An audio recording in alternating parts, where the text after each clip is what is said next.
What for you distinguishes horror from other genres, like, say, thrillers? It's a good question, especially because you look at like Amazon's bestseller list and there doesn't seem to be a lot of rhyme or reason. And so I always ask people if they're talking about like horror, thriller, romance as a series of things that they expect to have in the story or as marketing.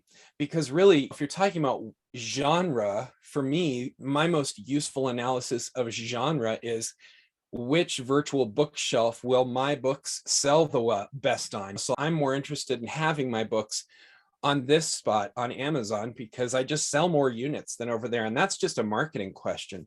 And that's very fungible. It's kind of up to the author. In fact, if you look at the horror bestsellers on Amazon, like I would say 50% of them are not horror at all. They're erotic, paranormal stuff that the authors have placed there because they'll sell more units that way. So there's that.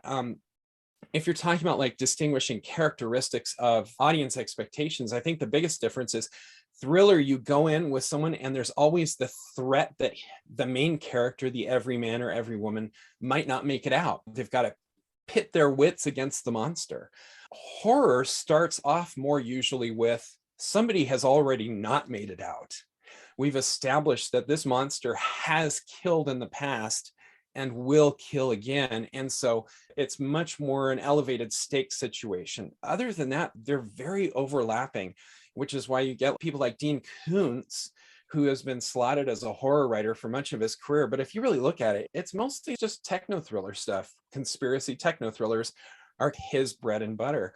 And then beyond those kind of base questions, does the monster, may it kill or has it killed already? The big effect of horror is, was your audience scared? I'm always delighted when I get a 1-star review on Amazon that says, it was too scary, I couldn't finish. I'm like, well, that sounds like a 5-star review to me.